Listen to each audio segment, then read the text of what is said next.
So I said, no, no, no, it was supposed to be my... Have mercy on me, sinner.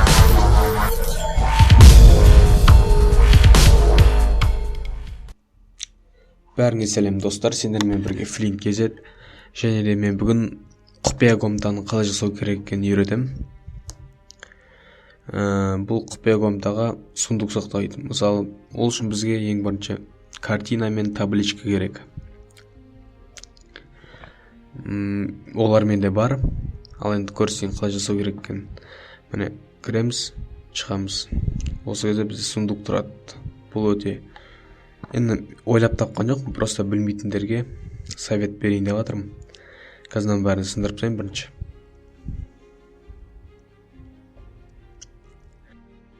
Міне сындырып біттім. Енді біз ең бірінші 4 табличканы бүйтіп қойып аламыз. 4-еуіне қатар-қатар қоямыз. Сосын картинаны қоя саламыз. Ол басында келмейді картина. Өздерін келтіріп аласыңдар ғой. 4 бұрышты шығуы мүмкін. Кейде. Енді 4 бұрышты онда шаршы шығуы мүмкін. Келтіріп аласыңдар ғой. Міне мен келтірдім. Болды осы. Сундук алма сақтасаңдар болады. Жарайды, сендермен бірге болған Flint KZ.